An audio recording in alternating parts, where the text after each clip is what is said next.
But now, the question that I have, what have you uncovered from records in the Vatican about aliens? I mean, it blows my mind that they're even researching such a subject as this. Well, the records in the Vatican go back centuries. Actually, I wrote 2 chapters of history concerning the Vatican's interest in extraterrestrials. They have a whole theology developed around what they call the principle of plenitude, meaning anything that God could do, he would do. So they consider the existence of aliens an inevitable consequence of God's omnipotence. Now, you've actually researched with Vatican astronomers. What do they tell you? Yeah, it's extraordinary. We even had the opportunity to go to Mount Graham in Arizona, which is where their Vatican Astronomical Technology Telescope, called that, where it's at, where the Vatican's astronomers study the deep space. And in the course of doing that, getting permission through the Arizona State University to go there to meet with their astronomers, the Jesuits who are there, we also got access to top astronomers that work in Rome, including an astronomer by the name of Guy Cosmonago. He's one of the top astronomers for the Vatican. What was the major thing you got from that interview with him? Oh, well, 2 major things. One, he says without apology that very soon the nations of the world are going to look to the aliens for their salvation. Now, when you make a comment like that... Did you just hear what he said? Does that show you how fast things are moving and how we're really in the last of the last days?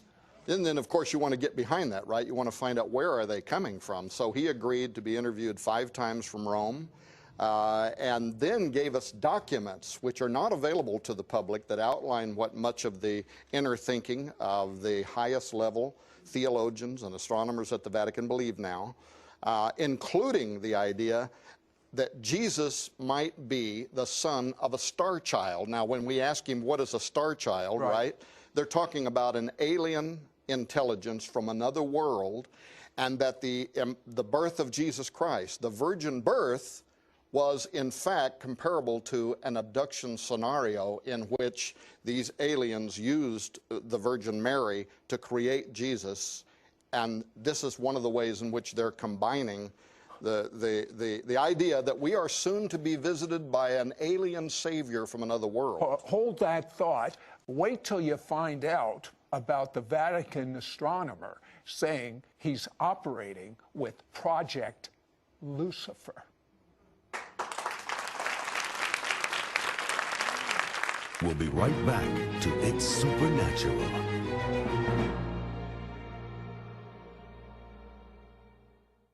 Many viewers report testimonies of miracles, signs and wonders, and healings as a result of watching It's Supernatural. I'm 14 years old. This morning, I watched It's Supernatural about angels, and warmth poured on me. It made me cry. God healed me of stage 4 inoperable cancer. It is a real blessing to have It's Supernatural to watch each week. If you've been touched through watching It's Supernatural, share your testimony at sidroth.org/praise. We now return to It's Supernatural.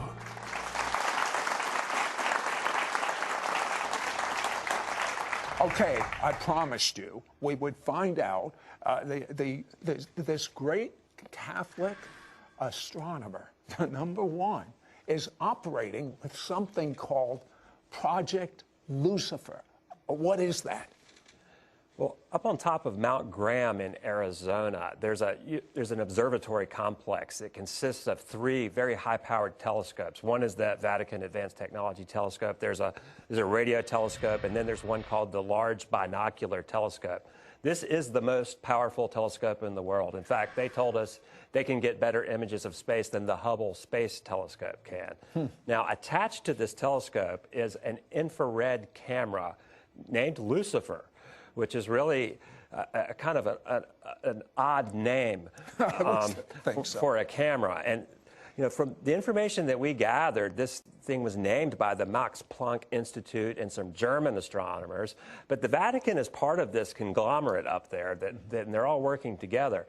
Now, what this instrument's used for is astrobiology, for looking for exoplanets, looking for other worlds. And the infrared spectrum is also very useful for seeing things that can't be seen with the naked eye. And many UFO researchers have noted that you can see a lot of ships and entities that you normally can't see. Tell me about what the Vatican astronomers are telling you, or what others, experts, I mean, you had a research team. Right. Tell me a few of the things they're telling you. Well, first of all, the day that we spent it, on Mount Graham, the entire day there, we had the Jesuits speaking to us face to face. We also had systems engineers. It was astonishing, the access that they gave us. And one of the things we found amazing in the use of the Lucifer device and even the other telescopes is how commonly the astronomers spoke of UFOs. We were just taken back by the fact that it was almost a nuisance to them that there are so many. I have to tell you, UFOs, I mean, I think that's like science fiction, to be quite candid with you. But I told my staff about this interview, and one of the staff members said when he was 12 or 13 years old, he saw a UFO, and they visited him and talked to him. I mean, and that's just a small group of people. And statistics say 1 out of 2 people in America believe in UFOs, unidentified flying objects. And we're hearing now reports all over the world. Well, and a lot of Christians have saw them too. My wife and I were crossing over a mountain one time when a circular silvery device dropped down from the heavens, shot around, done all kinds of things we couldn't explain. We didn't know if it was an angel, a demon, or whatever it was, but it certainly was what people describe as UFOs. And so the phenomenon, to me, is certainly real. Then, of course, you begin defining what it is. Well, to the Vatican and to the astronomers... But wait a second, it's demonic. Why would the Vatican be studying this? Yeah, well... Not only are they studying it, Corrado Balducci, who was the spokesman for the Vatican, he was their official mouthpiece concerning the alien presence, not just the reality of aliens on other worlds, but an alien presence that is here on Earth now. You can go to YouTube and watch his shows on Italian television when he spoke for the church and said that the church was using its embassies around the world to compile information, a case study, if you will, on what the aliens are doing on Earth now. So the belief system is deep, regardless of what you or I might make out of it. And I got to tell you, especially when it comes to alien abduction, I am convinced that we are talking about demonic activity, not intelligences from another world, maybe from another dimension. And they're moving in and out of our reality. They certainly have a conspiratorial plan that might even involve human hybridity. There's a lot to the study. That's why it took us thousands of pages and 6 investigators, and I had to bring a theologian on to make sure that I didn't get off track, right? But what they're saying to us now is it's going to affect Christian belief. There is a professor for the Pope's University in Rome, and he is a very highly respected intellectual. His last name is Tanzaniti, and he has written a paper now in which he is saying that very soon, not right in the beginning, we won't have to deny our Christian faith in the beginning. But there is information coming from another world, and once it is confirmed, it is going to require a rereading of the gospel as we know it. And that's the kind of information that we are receiving from the highest levels of Vatican intelligentsia. Where's this headed, in your opinion, after all this research? I think it's headed towards an imminent great deception. I think they either know something or they suspect something, and that's why they're preparing the Catholic faithful. And of course, the Vatican has reached beyond Catholics, but they're trying to prepare the world. Let me tell you something. Edition of It's Supernatural.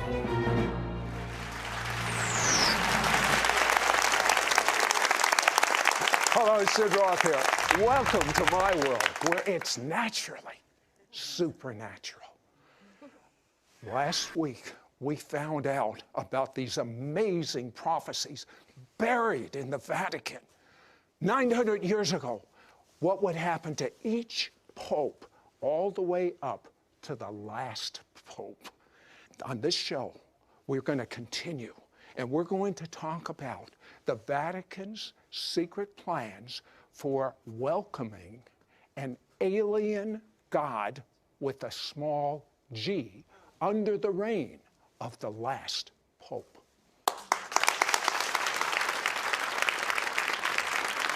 Well, last week we talked about the Saint Malachi. And Chris, I have to ask you, does the Pope know about these prophecies? Do the cardinals know about these prophecies? What do they think of them? Well, Sid, there's actually a lot of evidence that they do take it very seriously. In fact, Pope Pius XII, who was the Pope during World War II, he actually produced a documentary film about himself, and the title of the film is the Malachi motto for his papacy, Angelic Shepherd. He actually titled the film after the Malachi prophecy's prediction for him. So he not only endorsed it, he claimed it. Okay, Tom, as just a short review, what, based on the prophecies out of the Vatican that were hidden for all these generations, are they anticipating with the final Pope? Well, the idea among both Catholics and Protestant scholars is that he will be the final Pope. He is the one who is going to be residing over the Vatican as it enters into the Great Tribulation period. And there's also the belief among even some of the Catholic mystics that he might be a false pope, an anti-pope, somebody who helps give rise to the Antichrist. Let me tell you something. Judaism, Christianity, and other religions have focused on the year 2012. You know, remember the Mayan prediction, the end of the world in 2012? So everyone's discounted all of that, but that's not exactly what the prediction said. What did it say? In the conferences where I spoke last year, I kept telling people, don't say it's the end of the world. That's not what the Maya said. That's not what the Aztecs said. That's not what the Cherokee Indians said, all of whose calendar rolled over at the end of 2012. What was it that they were saying? They were saying 2012 was the end of an era, and 2013 marks a new dispensation. Now, the Maya said some things that were very interesting. They said it would be marked by the emergence of two great male figures who would emerge upon the earth. They sound very much like they're talking about the false prophet and the Antichrist. They talked about their god Bolyon Yakteku, the spirit of it, coming up from out of the underworld. Now, what does this god do? He guards the bones and the seed of the giants that are in the underworld, and that spirit would begin to rise in the year 2013, giving birth even to a new form of humanity. You're talking about what I've read about and pondered so many times in the Bible. Maybe you've read this about the Nephilim, where the sons of God cohabited with the daughters of humans and produced great giants. That's what it sounds like to me. That's exactly what I'm talking about. And furthermore, turn-of-the-century preachers, including Jonathan Edwards, marked the year 2012 to 2016 as the date when the false prophet and the Antichrist would appear. Dozens of Protestant reformers marked these years hundreds of years ago. Not only that, and you appreciate this with your Jewish ministries, the Zohar, one of the most important books of Jewish Kabbalah ever written. It is accepted in traditional Judaism as coming from God. It's not all from God, I can tell you as a fact, but it's an interesting situation that it talks about. In a section of the Zohar called Signs Heralding Mashiach, the Coming of the Messiah, they marked the year 5773, which in the Jewish calendar began in September 2012 and comes through into this year 2013, and said that was the time. In fact, much of the prophecy sounds almost identical to the prophecy of the popes. It is a time that will lead to the destruction of Rome, and more importantly, they said, at that time Messiah will begin making himself known to the nations of the world. This 700 years ago prophesied that between 2012 to 2013, the emergence of the Messiah would appear on earth, almost an identical parallel to cultures around the world that for thousands of years saw these dates specifically as the time when the end times would begin. Speaking of end times, many of you are familiar with the apparitions of Mary and Fatima and people going there and being healed, but it's not exactly the way we've been told, is it, Chris? No, it's not. What would happen if there was a massive UFO sighting? Well, what happened in Fatima, Portugal in 1917 was really just that, in my opinion. Now, up to 70,000 people gathered in a field, supposedly to see an apparition of the Virgin Mary. But if you go and read the descriptions of what people call the miracle of the sun, they actually describe seeing a gray silvery disc rotating around in the sky and kind of putting a cascade of colors, like a rainbow of colors.